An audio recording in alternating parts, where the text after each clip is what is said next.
Hi friends, எல்லாரும் எப்படி இருக்கீங்க? This video sponsored by BuyMode e-online shopping. நம்மளோட BuyMode ஆப் டவுன்லோட் பண்ணுறதுக்குண்டான லிங்க்கு டிஸ்கிரிப்ஷன்லையும் கொடுக்குறேங்க. நம்மளோட ப்ளே ஸ்டோர்லையுமே அவைலபிளாக இருக்குது.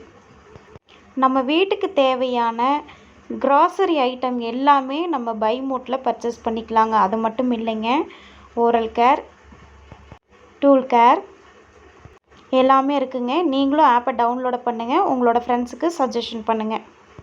நம்ம சேனலை புதுசாக பார்க்குறவங்க நம்ம சேனலை மறக்காமல் சப்ஸ்கிரைப் பண்ணிக்கோங்க. எனக்கு அடுத்த வீடியோ போடுறதுக்குண்டான மோட்டிவேஷனாக இருக்கும்.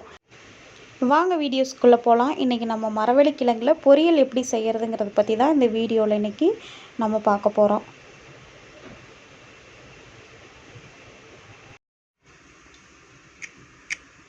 என்னடா பார்க்குறக்கு வினோதமாக இருக்குன்னு பார்க்குறீங்களா? மரவள்ளி கிழங்குங்க. ஒரு வருஷத்துக்கு முன்னாடி குச்சி வச்சு தண்ணி ஊற்ற ஆரம்பித்தோம். அப்பப்போ சரி இன்றைக்கி வெட்டி பார்த்துடலாம் அப்படின்னு எடுக்கும்போது இவ்வளோ கிழங்கு இருந்திருக்குங்க. எங்களுக்கே ரொம்ப ஆச்சரியமாக இருந்தது. ஒரு 3 கிலோவுக்கு பக்கம் இருந்ததுங்க.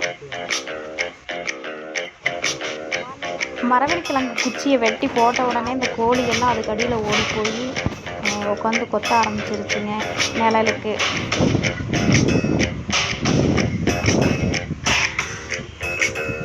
ஒரு வருஷமாக வளர்த்தி வந்தாங்க. எவ்வளோ பெருசாக இருக்குது பாருங்கள் குச்சியை. கிழங்கு வந்து இப்போ தண்ணியில் நல்லா கழுவி தோலை சீவி வேக போடுறதுக்கு ஆரம்பிச்சாச்சு. நல்லா வெந்துட்டு இருக்குது.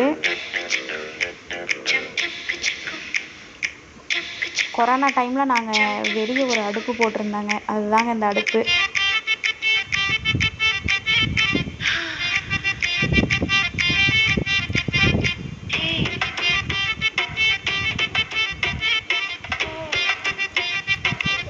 மிச்சமாக இருந்த கரும்பெல்லாம் வெட்டி ஆட்டுக்குட்டிக்கு போட்டாங்க.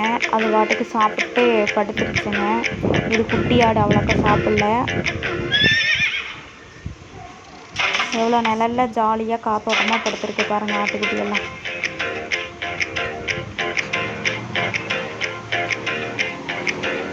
சரிங்க, கிழங்கு வெந்துருச்சு. இப்போ எடுத்து ஒரு பிளேட்டுக்கு மாற்றிடலாம். பாருங்கள், 3 கிழங்கு நல்லா கரும்பு சாப்பிட்டு நிழலோரமாக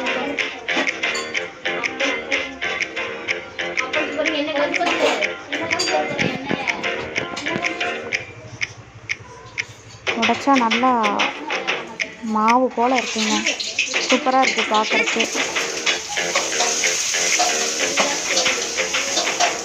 இந்த கிழங்கு இப்படியே கொடுத்தோம்னா சாப்பிட மாட்டாங்கங்க நம்ம ஆளுங்க. அதனால் என்ன பண்ணிட்டா நல்லா எல்லாம் உடச்சி விட்டு ஒரு பிளேட்டில் வச்சு சரி தாளிச்சிடலாம் அப்படின்ட்டு எல்லாம் உடச்சி எடுத்து வச்சாச்சுங்க.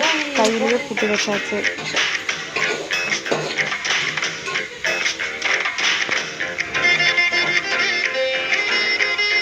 அப்புறம் அடுத்தது என்னங்க, எண்ணெய் ஊற்றி பெரிய வெங்காயம் 2, வரமிளகா 3 கிள்ளி போட்டு நல்லா வணக்கியாச்சுங்க.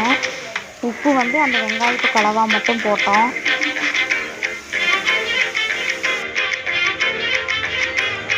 கையிலேயே உடச்சிட்டு வச்சுருந்த கிழங்கு எல்லாமே அதில் போட்டு தாளிக்க ஆரம்பிச்சாச்சுங்க.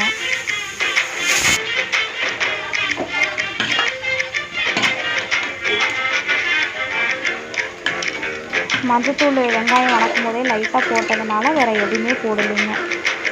உப்பெல்லாம் எதுவுமே போடல. வெங்காயம் அப்படியே வெங்காயத்தில் போட்டதோடு சரிங்க. நல்லா வணக்கி எடுத்தாச்சுங்க. ரெடி ஆயாச்சு கிழங்குமே.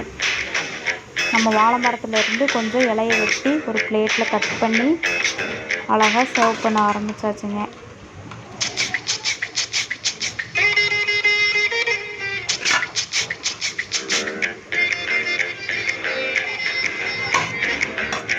அதிகமாக இல்லைனாலும் பார்த்து வளர்த்துனேன். ஒரு செடி 2 செடி அதில் விளைவிக்கக்கூடிய கிழங்காக இருக்கட்டும், காயாக இருக்கட்டும், அதை நம்ம வந்து அதை பறித்து சமைச்சு சாப்பிடும்போது அதில் இருக்க சந்தோஷமே என்ன சொல்கிறது, ஒரு நல்ல ஒரு டேஸ்ட்டாக இருக்குங்க. நீங்களும் ட்ரை பண்ணுங்கள். தேங்க்யூ. தேங்க்ஸ் ஃபார் வாட்சிங் வீடியோஸ்.